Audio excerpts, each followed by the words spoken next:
अब हम पढ़ेंगे अर्धचालकों में विद्युतीय चालकता। अब देखो, अर्धचालकों में विद्युतीय चालकता सामान्यतः कुछ चालकों और धातुओं के मध्य की पाई जाती है, यानी कि कम पाई जाती है। ठीक है, अब देखो इनकी चालकता कैसे बढ़ाई जा सकती है, उनका भी अध्ययन करेंगे। सबसे पहले हम बात करें कि बैंड थ्योरी के अनुसार कि इनमें चालकता किस प्रकार की होती है। यह है संयोजकता बैंड और चालकता बैंड।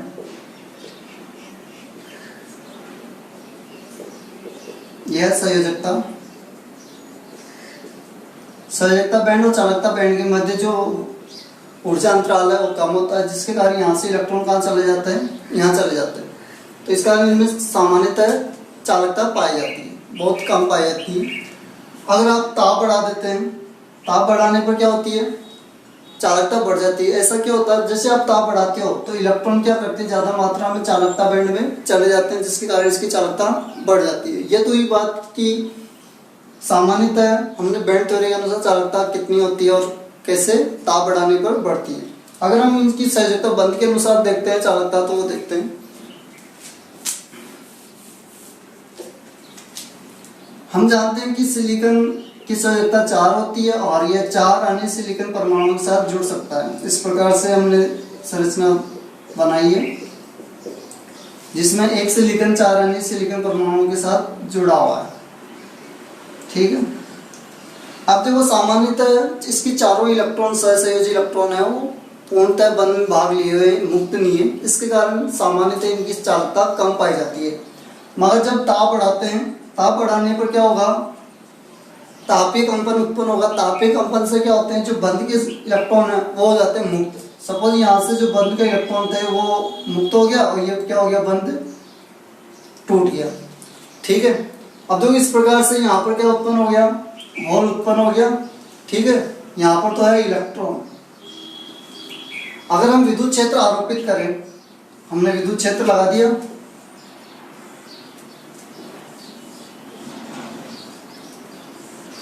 ये हो गया प्लस का, ये हो गया माइनस।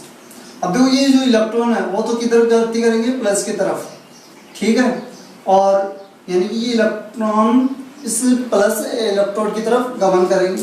अब देखो ये होल है वो आएगा माइनस की तरफ। कैसे कि ये इलेक्ट्रॉन है वो इधर इसमें आगे बढ़ेगा, इसमें आगे बढ़ेगा तो यहाँ पे क्या उत्पन्न हो जाएगा, होल उत्पन्न हो जाएगा। तो होल किधर जाता है, प्रतीत हो रहा है माइनस की तरफ, और माइनस की तरफ वही जाता है जो धनावेशित होता है, यानी ये धनावेशित है। ठीक है, इसके कारण होल किधर जा रहा है, माइनस की तरफ। इस प्रकार से इनमें चालकता बढ़ जाती है। तो ये थी बात, हमने दो तरीके से देखी, बैंड थ्योरी के अनुसार एक, और एक हमने देखी सहसंयोजी बैंड के अनुसार कि चालकता अर्धचालकों में कितनी होती है, ताप बढ़ाने पर सामान्यतः वो कैसे बढ़ती है। तो हम बात करते हैं इधर अर्धचालकों की।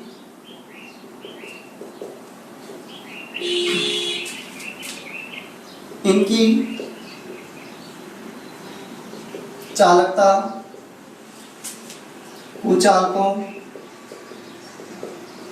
तथा धातुओं के मध्य पाई जाती है, धातुओं के मध्य की पाई जाती है। ठीक है,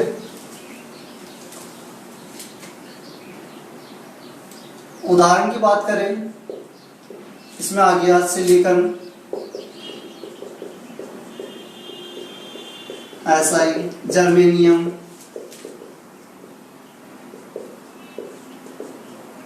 ठीक है, इनको ये शुद्ध अवस्था में होते हैं और शुद्ध अवस्था में चालकता कम होती है, इस कारण इनको बोलते हैं शुद्ध अर्धचालक भी बोलते हैं,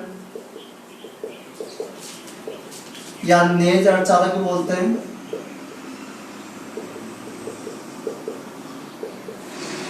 या आंतर अर्धचालक भी इनको कहते हैं। ठीक है, इनकी चालकता कम होती है। इनकी सामान्यतः चालकता कम होती है, क्योंकि संयोजकता बैंड से इलेक्ट्रॉन चालकता बैंड में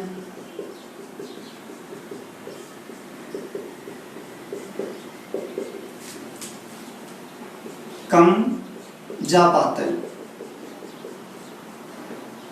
ठीक है, हमने अगर अब ताप बढ़ाते तो क्या होता है, इलेक्ट्रॉन ज्यादा जाएंगे चालकता बैंड में, तो चालकता ज्यादा आ जाती है। ताप बढ़ाने पर चालकता बढ़ जाती है, क्योंकि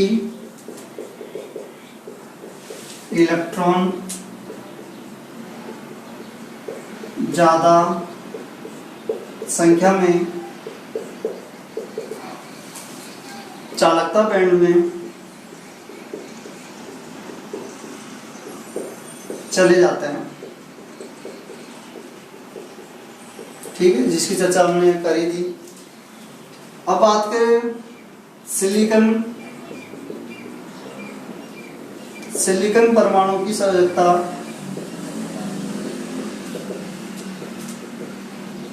4 होती है,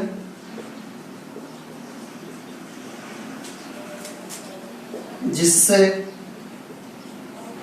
वे अन्य सिलिकॉन परमाणुओं के साथ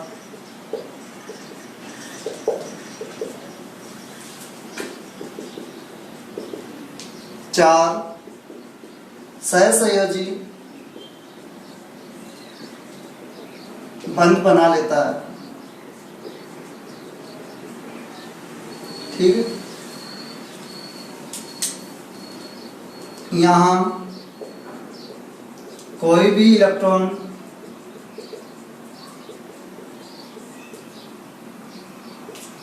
मुक्त नहीं होता,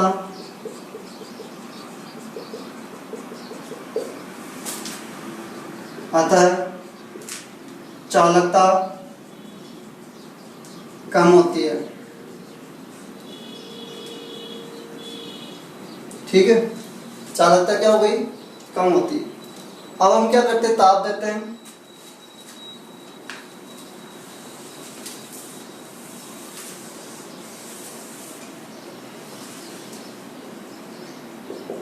ताप देने पर चालकता बढ़ जाती है, क्योंकि तापीय कंपन से बंध के इलेक्ट्रॉन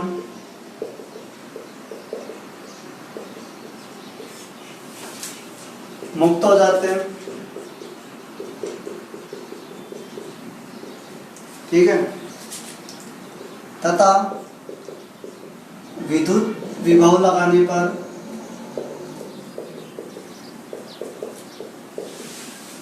ये इलेक्ट्रॉन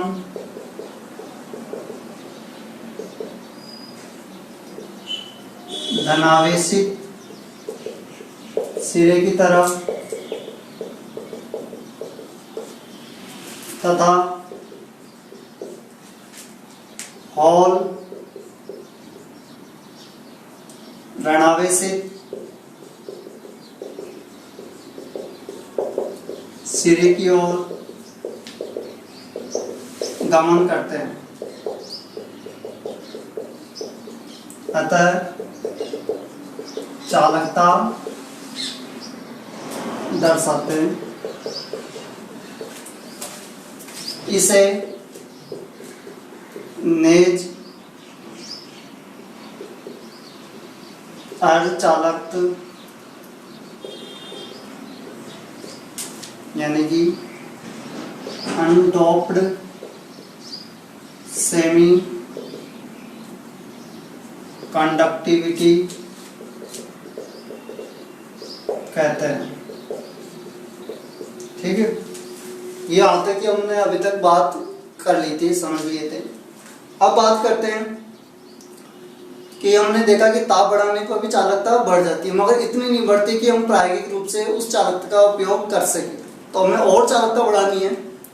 ठीक है, हमने देखा सामान्यतः भी चालकता होती है मगर इतनी नहीं होती।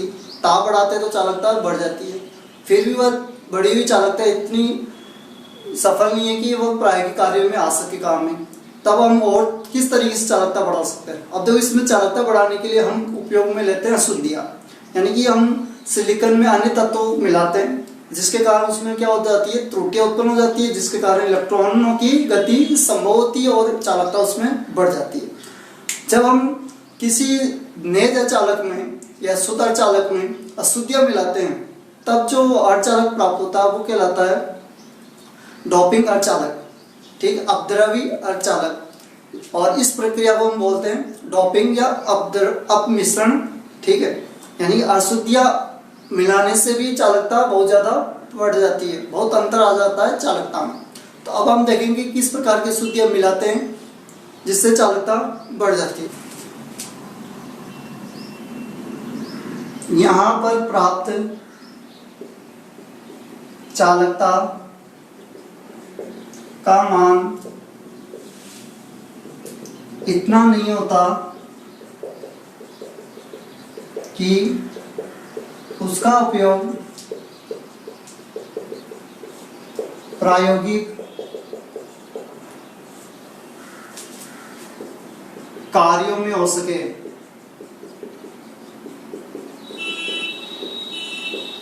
अतः इनकी चालकता बढ़ाने के लिए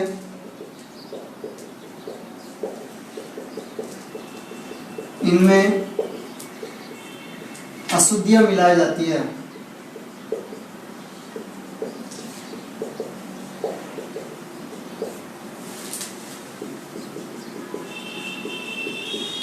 इस प्रक्रिया को अपमिश्रण कहते हैं या डोपिंग कहते हैं तथा प्राप्त अर्धचालकों को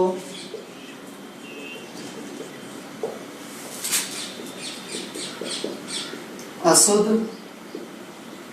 अर्धचालक या अपद्रवी अर्धचालक या डोपिंग अर्धचालक कहते हैं।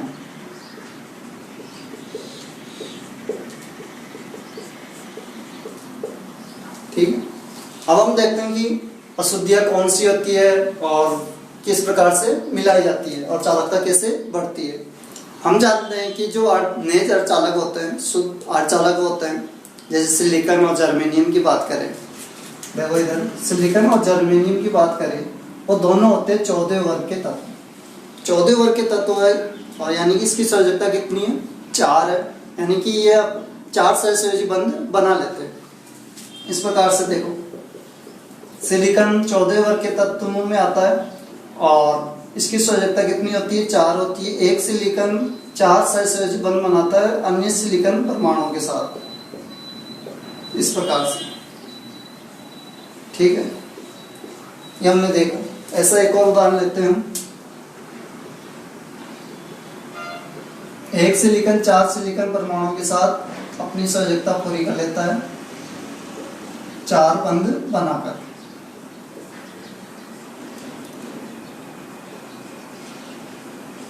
ठीक है, अब हम देखते हैं कि इनमें कौन सी अशुद्धियां मिलाते हैं, कौन सी अशुद्धियां मिलाए। देखो अगर हम बात करें 14 वर्ग के साथ हम 15 वर्ग की अशुद्धियां मिलाए, यानी कि 14 वर्ग के साथ हमने क्या मिला दी, 15 वर्ग की अशुद्धियां मिला दी। ठीक है, 14 वर्ग के साथ हमने 15 वर्ग की अशुद्धियां, 15 वर्ग के यानी फास्फोरस या आर्सेनिक की अशुद्धियां मिला सकते हैं। ठीक है, फास्फोरस या आर्सेनिक की अशुद्धियां मिलाते हैं। अगर हम बात करें जो 15 वर्ग होते हैं उसकी संयोजकता हो गई, संयोजी इलेक्ट्रॉन कितने होंगे, 5, यानी कि जो 14 वर्ग था, 14 वर्ग में संयोजी इलेक्ट्रॉन कितने होते हैं, इसमें हो गए 4। और जो 15 वर्ग है संयोजी इलेक्ट्रॉन कितने हो गए, इसमें हो गए 5। ठीक है, 5 संयोजी इलेक्ट्रॉन हो गए, यानी एक ज्यादा है। ठीक है, हमने क्या कर रहे हैं, जो अशुद्धि मिला रहे हैं वो पहले से ज़्यादा है इसमें इलेक्ट्रॉन, उस तरह की अशुद्धि हम इसमें मिलाते हैं। तो सपोज हम फास्फोरस लेते हैं और फास्फोरस जो परमाणु है उसके पास संयोजी इलेक्ट्रॉन कितने हैं, 5 है। अब देखो यहाँ पर जब इस फास्फोरस को इसमें मिलाते हैं तो मिलाने से क्या होगा कि सिलिकॉन की जगह कौन आ गया, फास्फोरस आ गया, और फास्फोरस ने क्या करे, 4 बंध तो बना लिए अन्य सिलिकॉन परमाणुओं के साथ। जो 5वां इलेक्ट्रॉन है वो क्या हो जाता है, मुक्त रूप में रह जाता है। ठीक है, अब ये मुक्त रूप में रहता है तो इसकी चालक, इस कारण से यहाँ पर अर्धचालकता बढ़ जाती है। ठीक है, अब देखो इधर बात करें हम, अगर हम 14 वर्ग के साथ 13 वर्ग की अशुद्धियां मिलाते हैं, यानी कि 14 वर्ग के साथ 13वें वर्ग की अशुद्धियां मिलाते हैं, यानी बात करें बोरॉन, एल्यूमिनियम इत्यादि। ठीक है, अब देखो 13 जो वर्ग होता है उसकी संयोजकता इलेक्ट्रॉन कितने होते हैं, 13 वर्ग में संयोजी इलेक्ट्रॉन उसमें होते हैं 3। ठीक है, 14वें में होते हैं 4 और जो 13वें में होते हैं उसमें संयोजी इलेक्ट्रॉन होते हैं 3। सपोज हमने बोरॉन लेते हैं और बोरॉन के संयोजी इलेक्ट्रॉन हो गए 3, यानी ये क्या करता है, 3 बंध ही बनाएगा जब हम इसमें सिलिकॉन में क्रिस्टल में डालते हैं। तो देखो बोरॉन सिलिकॉन को हटाकर 3 बंध तो बना लिया और एक संयोजकता इसकी फ्री रहती है।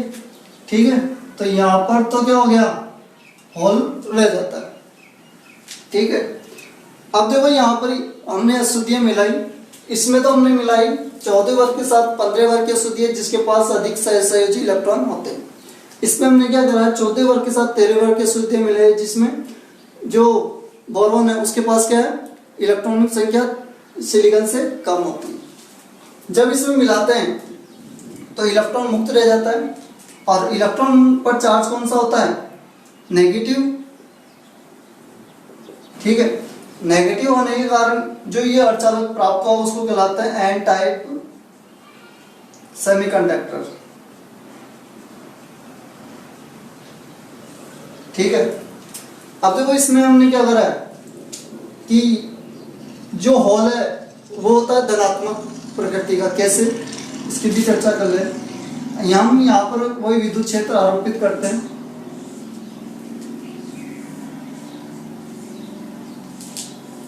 ये धनावेशित, ये धनावेशित और ये ऋणावेशित इलेक्ट्रोड हो। अब देखो यहाँ पर जो इलेक्ट्रॉन है, ये इलेक्ट्रॉन तो आएंगे प्लस सिरे की तरफ गति करते हैं, तो इलेक्ट्रॉन का आगे बढ़ गया, इस होल की जगह आ गए और इस जगह क्या उत्पन्न हो गया, होल। तो होल तो किधर जाते हुए प्रतीत होते हैं, ऋण सिरे की तरफ। ऋण सिरे की तरफ कौन जाते हैं, जो धनावेशित होगा। इस कारण होल क्या है, धनावेशित होते हैं, यानी कि पॉजिटिव, और इलेक्ट्रॉन इधर आ रहे हैं। ठीक है, अब ये पॉजिटिव है, इसके कारण इसे पी टाइप सेमीकंडक्टर। ठीक है, तो इस प्रकार से हमारे पास 2 क्या प्राप्त होते हैं, अशुद्ध या डोपिंग अर्धचालक। एक तो एन प्रकार के और एक पी प्रकार के। ठीक है, इस प्रकार से हमने देखा कि हमारे पास 2 प्रकार की अशुद्धियां होती है और दोनों प्रकार की अशुद्धियों से हमारे पास एन और पी प्रकार के अर्धचालक प्राप्त होते हैं। पहली प्रकार की अशुद्धि होती है इलेक्ट्रॉन दाता या इलेक्ट्रॉन धनी अशुद्धियां, एक होती है इलेक्ट्रॉन न्यून या ग्राही अशुद्धियां। नेज अर्धचालकों में चालकता बढ़ाने के लिए अशुद्धियां मिलाई जाती है।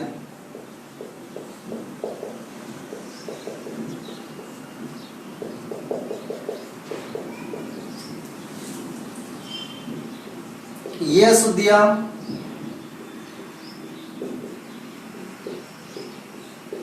उस क्रिस्टल में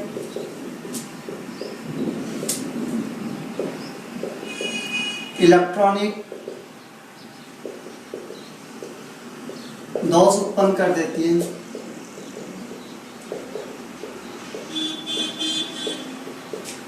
यह अशुद्धियां 2 प्रकार की हो सकती है।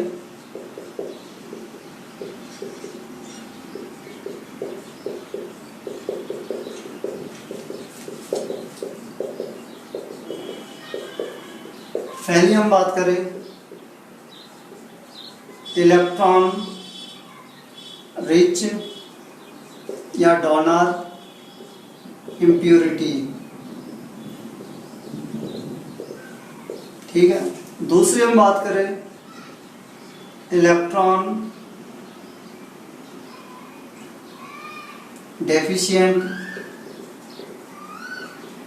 या एक्सेप्टर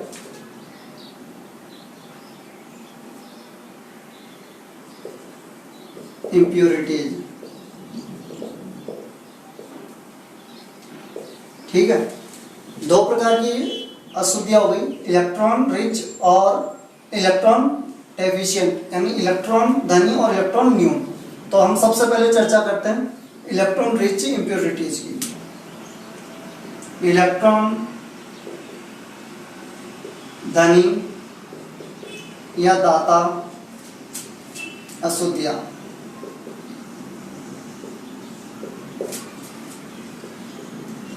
इलेक्ट्रॉन रिच या डोनर इम्प्योरिटीज, ठीक है। अभी हमने चर्चा करी थी, यानी 14वें वर्ग के तत्वों के साथ जब 15वें वर्ग के तत्वों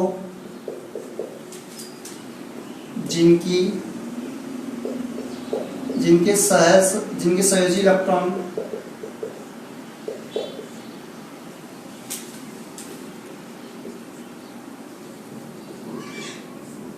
पांच होते हैं,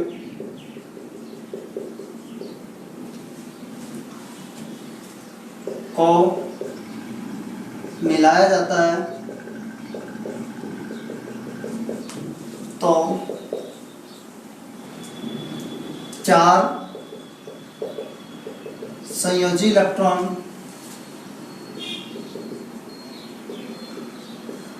तो बंध में भाग लेते हैं,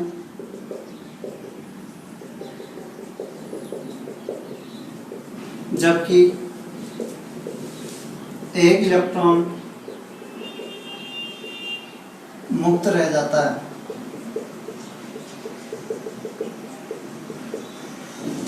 अतः चालकता बढ़ जाती है। यह मुक्त इलेक्ट्रॉन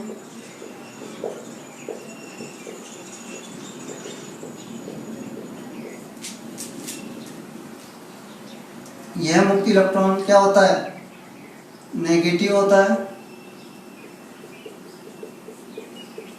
अतः इस प्रकार के बने अर्धचालक को एन टाइप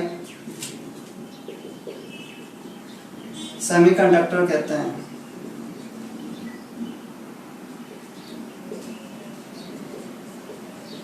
ठीक है, उदाहरण की बात करें हम, इस सिलिकॉन में हमने कौन सा मिलाया, फास्फोरस की अशुद्धियां मिलाई। फास्फोरस क्या है, 15वें वर्ग का तत्व, और सिलिकॉन क्या है, 14वें वर्ग का तत्व।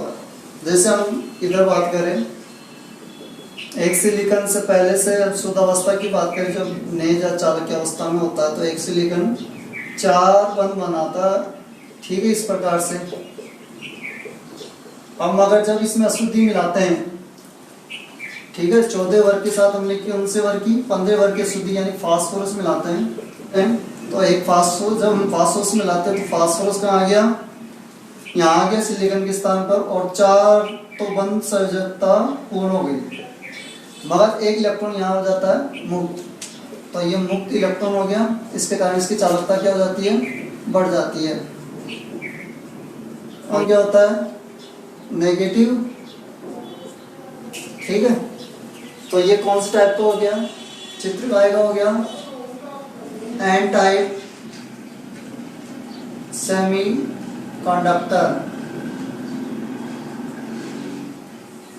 और इसमें सिलिकॉन और फास्फोरस वाला।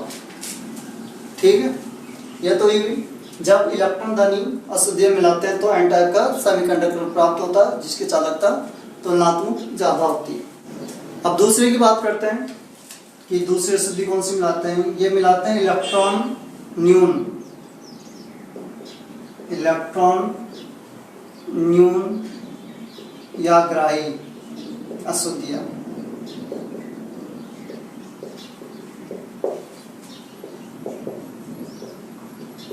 इलेक्ट्रॉन डेफिशिएंट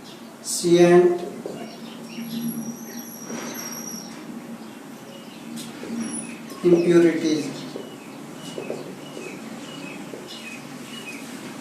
अब देखो इलेक्ट्रॉन न्यून या ग्राही अशुद्धियां हमने बात करें कि 14वें वर्ग के साथ 13वें वर्ग की अशुद्धियां मिलाती हैं। 13वें वर्ग में एक सहसंयोजी इलेक्ट्रॉन क्या होता है, 14वें वर्ग की तुलना में कम होता है, तो वो मिलाते हैं जिससे हमारे पास चालकता बढ़ जाती है उस अर्धचालक की। तो हमने क्या करते हैं यहाँ पर 14वें वर्ग के तत्वों जैसे सिलिकॉन या जर्मेनियम, इनकी संयोजकता कितनी होती है, 4। तो 14वें वर्ग के तत्वों के साथ जब 13वें वर्ग के तत्वों यानी कि बोरॉन, एल्यूमिनियम, इनकी संयोजकता कितनी हो गई, 3। 13वें वर्ग के साथ 14वें वर्ग के तत्वों के साथ जब 13वें वर्ग के तत्वों को मिलाते हैं तो 3 इलेक्ट्रॉन तो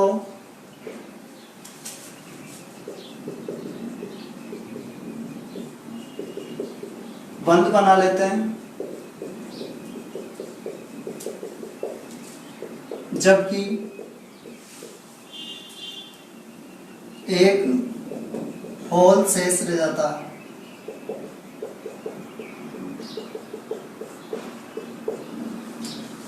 यह होल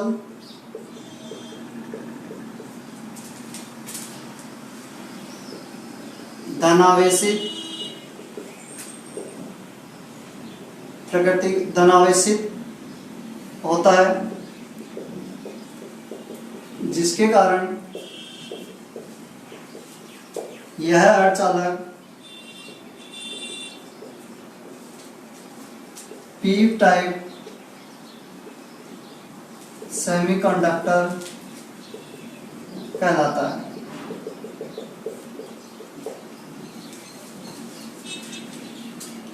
क्योंकि जब विद्युत क्षेत्र आरोपित करते हैं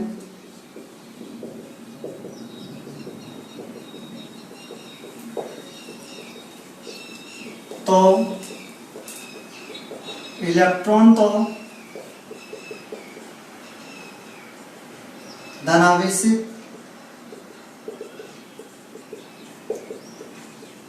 सिरे की ओर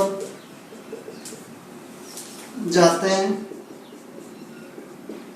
जबकि होल ऋणावेशित सिरे की तरफ जाते हैं।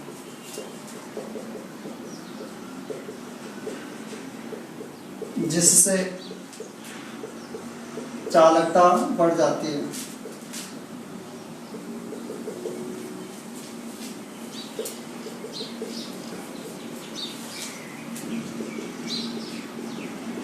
ठीक है, उदाहरण की बात करें हम, सिलिकॉन में बोरॉन की अशुद्धि मिलाते हैं तो सिलिकॉन हो गया वो 14वां वर्ग हो गया और बोरॉन हो गया 13वां वर्ग।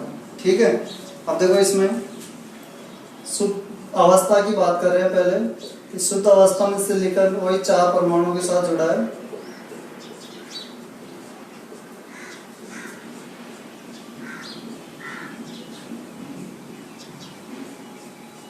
अब इसमें हम बोरॉन की अशुद्धियां मिलाते हैं। बोरॉन कौन सा है, 13वें वर्ग का, और इसमें सहयोजी इलेक्ट्रॉन कितने होते हैं, 3 ही होते हैं। ठीक है, अब इसको हम मिलाते हैं तो देखो बोरॉन मिलाया तो 1 2 3 तो बंद बन गए, और तीसरे बंद की संयोजकता मुक्त रहती है, होल रह जाता है यहाँ। ठीक है, होल रह गए। अब देखो यहाँ पर हम विद्युत क्षेत्र आरोपित करें, हम विद्युत क्षेत्र आरोपित करते हैं।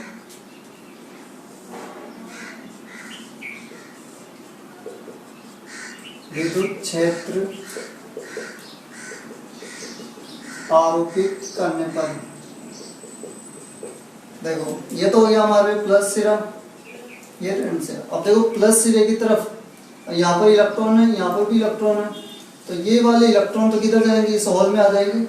ठीक है, यानी कि प्लस सिरे की तरफ आ रहे हैं इलेक्ट्रॉन, किधर आ रहे हैं, प्लस सिरे की तरफ। अब देखो जैसे इलेक्ट्रॉन इधर आएंगे तो इधर क्या बन गया, होल बन गया, यानी कि ये होल किधर जाते हैं, प्रतीत हो रहे हैं ऋण सिरे की तरफ। इसके कारण इसका मतलब ये पॉजिटिव है। ठीक है, ये तो ये बात कि इलेक्ट्रॉन न्यून अशुद्धि मिलाने में क्या होता है। और हमारे पास क्या प्राप्त हो गया, ये पी प्रकार का सेमीकंडक्टर। ठीक है, अभी हमने दो प्रकार के अर्धचालक देखे थे। एक तो 14 वर्ग में हमने मिलाई थी 15 वर्ग की अशुद्धियां, जब हमारे पास अर्धचालक प्राप्त हुआ था कि सिलिकॉन के साथ फास्फोरस की। ठीक है, यानी कि हमारे पास जो अर्धचालक प्राप्त हुआ था वो था कौन सा, नेगेटिव पी टाइप का। ठीक है, ऐसे हमने 14 वर्ग के साथ जब 13वें वर्ग की अशुद्धियां मिलाई थी, ये 13वें वर्ग का हो गया, तो अशुद्धियां मिलाई थी, तब हमारे पास जैसे सिलिकॉन के साथ बोरॉन मिलाया था, तो यहाँ पर पी प्रकार का अर्धचालक प्राप्त हुआ था। ठीक है, अब क्या इसके अलावा भी हम मिला सकते हैं, हाँ देखो इसमें हम 15 वर्ग के साथ 13 वर्ग के भी तत्वों को मिला सकते हैं। 15 और 13 वर्ग से भी अर्धचालक प्राप्त होते हैं। 12वें और 16 वर्ग से भी हमारे पास क्या प्राप्त होते हैं, अर्धचालक प्राप्त होते हैं। जैसे हम उदाहरण बात करें 13वां और 15 वर्ग से हमारे पास जैसे एल्यूमिनियम फास्फोरस मिला दिया, ऐसे गैलियम आर्सेनिक मिला दिया, तो ये भी अर्धचालक अच्छे होते हैं। ऐसे हम 12वें और 16 वर्ग जैसे जिंक के साथ हमने मिला दिया सल्फर, कैडमियम के साथ मिला दिया सल्फर, कैडमियम के साथ हमने मिला दिया सेलेनियम, ऐसे ही मरकरी के साथ टेलुरियम मिला दिया, तो ये भी अर्धचालक होते हैं जो अच्छी चालकता दर्शाते हैं। ठीक है, अभी हमने एन और पी प्रकार के मुख्य अर्धचालकों की चर्चा करी, और अब इनके पढ़ेंगे हम अनुप्रयोग। एप्लीकेशन ऑफ अनडोप्ड सेमी कंडक्टर,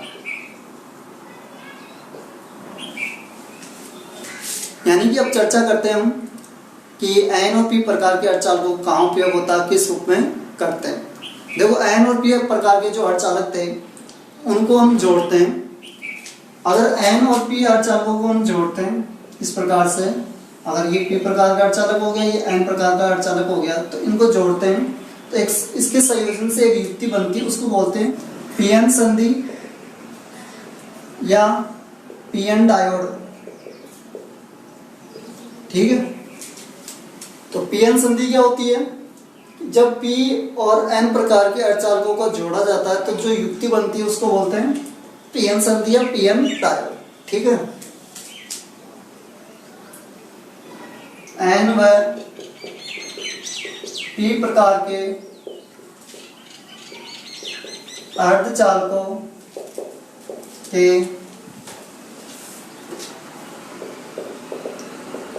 संयोजन से बनी युक्ति डायोड कहलाती है।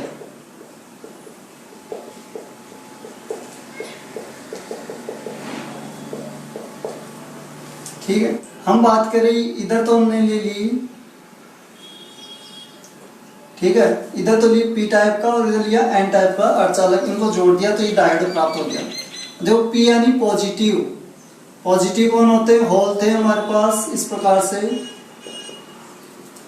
नेगेटिव एन में कौन होते हैं, इलेक्ट्रॉन थे हमारे पास। इस प्रकार से, ठीक है। जब इनको जोड़ते हैं तो देखो क्या होता है,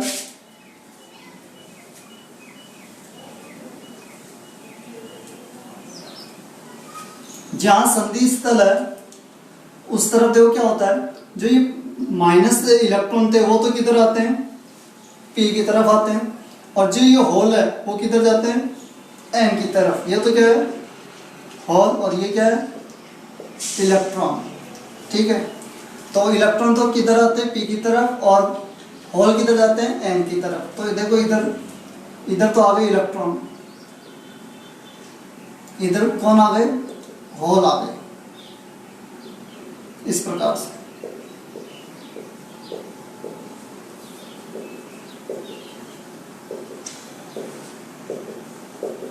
ठीक है। अब देखो इस संधि पर देखो एक परत बन गई, इस परत, इसको बोलते हैं अवक्षेप परत, ठीक है। और ये परत क्या करती है, इलेक्ट्रॉनों का आवागमन को रोकने का कार्य करती है। अब देखो जैसे यहाँ पर आवेश आ जाते हैं तो यहाँ पर विद्युत क्षेत्र उत्पन्न हो जाता है, ये विद्युत क्षेत्र उत्पन्न हो गया, किस दिशा में हुआ, एन से पी दिशा में क्या हो गया, विद्युत क्षेत्र उत्पन्न हो गया, ठीक है। हमने देखा है जब एन और पी प्रकार के चालकों को संयोजन किया जाता है तो डायोड बनता है। उस दौरान क्या होता है कि कुछ होल तो किधर जाते हैं, एन की तरफ जाते हैं, कुछ इलेक्ट्रॉन पी की तरफ आते हैं। जैसे आते हैं तो इसकी संधि स्थल पर ये जमा हो जाते हैं, होल तो इधर स्थापित हो गए और इलेक्ट्रॉन इधर स्थापित हो गए, एक अवक्षेप परत बन गई, जिसके कारण यहाँ पर क्या उत्पन्न हो गया, आंतरिक विद्युत क्षेत्र उत्पन्न हो जाता है, ठीक है। अब देखो हम यहाँ पर अगर बाह्य विद्युत क्षेत्र भी दर्शा दे तब क्या होता है वो और देखते हैं, मगर इससे पहले हम एक और संरचना देखते हैं कि ये तो हमारा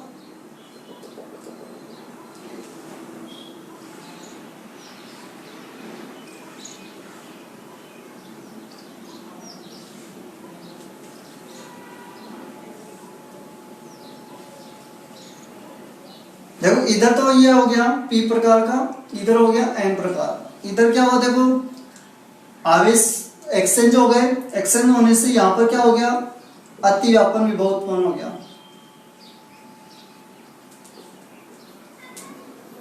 ठीक है। इस यहाँ पर इतना ये क्या हो गया, अतिव्यापन उत्पन्न हो गया, ठीक है।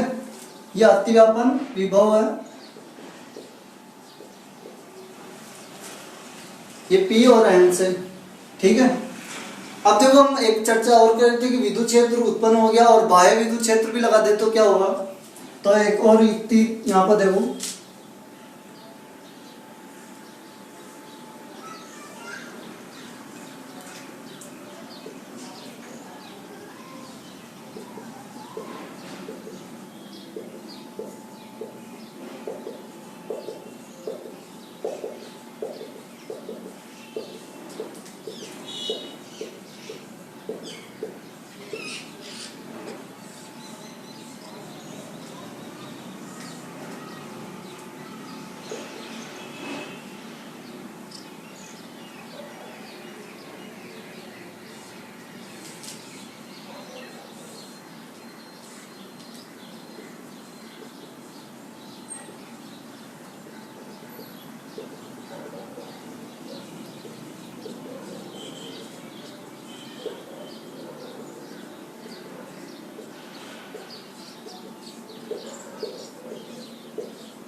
अभी हमने देखा कि हमने पीएन जो डायोड है उनको बाह्य विद्युत क्षेत्र आरोपित कर दिया, बाह्य विद्युत क्षेत्र आरोपित कर दिया, ठीक है। अब हमने दो तरीके से बाह्य विद्युत क्षेत्र आरोपित किया है। पहला है जिसमें P क्या है, प्लस की तरफ है और N क्या है, माइनस की तरफ है, ठीक है। P तो क्या है, प्लस की तरफ और N माइनस की तरफ। इसमें क्या किया, जो P है वो माइनस की तरफ है और इसमें N जो है प्लस की तरफ है। तो ये वाला जो संयोजन है वो कहलाता है अग्र अभिन्नत क्रम।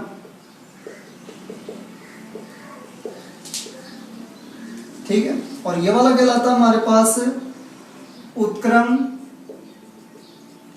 अभिन्नत क्रम कहलाता है। अब देखो इसमें क्या होता है, पहले हमने क्रम में देखा कि P को जोड़ा है प्लस सिरे से, N को जोड़ा है माइनस सिरे से। तो इस जब सिरे से जोड़ते हैं तो यहाँ पर एक और विद्युत क्षेत्र उत्पन्न होता है, जो इस विद्युत क्षेत्र के क्या होता है, विपरीत दिशा में होता है E। एक और विद्युत क्षेत्र उत्पन्न हो गया, ठीक है, जो पहले वाले के विद्युत क्षेत्र के विपरीत दिशा में होता है। विपरीत दिशा में होने के कारण ये परत की जो बनी है वो परत क्या हो जाती है, बिखर जाती है, जिस कारण आयनों का विनिमय तेज हो जाता है, जिससे यहाँ पर क्या बहने लग जाती है, विद्युत धारा बहने लग जाती है। अब देखो दूसरे उत्क्रम अभिन्नत क्रम में देखें तो इसमें हमने जोड़ा है P को माइनस सिरे से और N को प्लस सिरे से। जब P को माइनस सिरे से N को प्लस सिरे से जोड़ते हैं तो एक विद्युत क्षेत्र उत्पन्न होता है, वो होता है पहले वाले विद्युत क्षेत्र के दिशा में। तो यहाँ पर होता है क्या है कि ये परत क्या हो जाती है, और मोटी हो जाती है, यानी कि इधर आगे ऋण सिरा वाले इलेक्ट्रॉन और इधर हो गए प्लस वाले, ये परत क्या हो गई पहले से मोटी हो जाती है, जिसके कारण अब ये टूटेगी नहीं, और टूटेगी नहीं तो आयनों का विनिमय या आयनों की गति होगी नहीं, तो यहाँ पर चालकता होगी नहीं, तो यहाँ पर चालकता होती नहीं, यहाँ पर चालकता होती है। तो हमने देखा कि पीएन संधि किस प्रकार बनती है, और पीएन संधि से हम बाह्य विद्युत क्षेत्र आरोपित करते तो क्या होता है। अब बात आती है कि पीएन संधि का उपयोग कहाँ है, कि उपयोग कहाँ करते हैं। देखो एक उपयोग तो होता है एसी को डीसी में बदलने में, ठीक है, या फिर हम कह सकते हैं रेक्टिफायर के इलेक्ट्रॉनिकी के रूप में हम उपयोग करते हैं।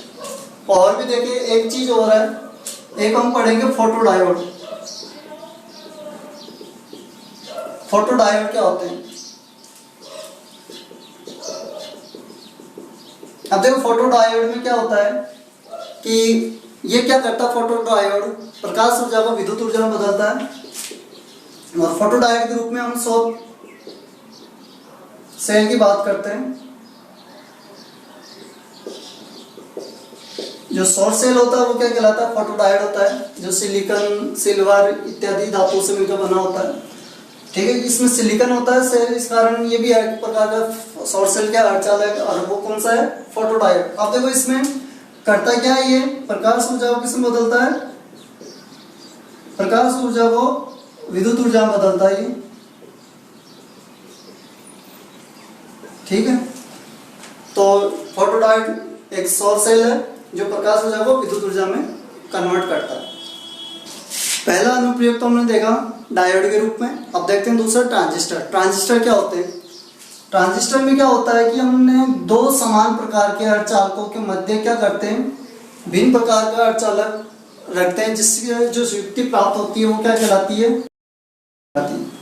यानी कि हम अगर हमने करी दो पी प्रकार के समान अर्धचालक है, उनके बीच में हमने किसको व्यवस्थित कर दिया, एन प्रकार के अर्धचालक को व्यवस्थित कर दिया, तो जो संधि से जो युक्ति बनी है वो क्या कहलाती है, ट्रांजिस्टर कहलाती है। या फिर हम ऐसे भी कर सकते हैं कि दो समान एन प्रकार के अर्धचालक लिए, उनके बीच में हमने पी प्रकार के अर्धचालकों को संयोजित कर दिया, तो इस प्रकार से जो युक्ति प्राप्त होगी वो क्या कहलाती है, ट्रांजिस्टर,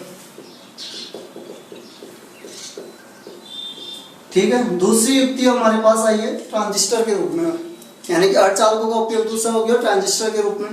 ट्रांजिस्टर में होता क्या है कि दो अर्धचालक होते हैं, उनके बीच में क्या होता है, तीसरा भिन्न प्रकार का अर्धचालक व्यवस्थित होता है, जिससे हमारे पास ट्रांजिस्टर प्राप्त होता है। अब ट्रांजिस्टर का उपयोग कहाँ करते हैं, इनका उपयोग करते हैं रेडियो आवृत्तियों के संकेतों को पहचानने में, या श्राव्य संकेतों को पहचानने में, ट्रांजिस्टर का उपयोग करते हैं रेडियो आवृत्तियों के संकेतों को पहचानने में, श्राव्य संकेतों को पहचानने में ट्रांजिस्टर का उपयोग करते हैं।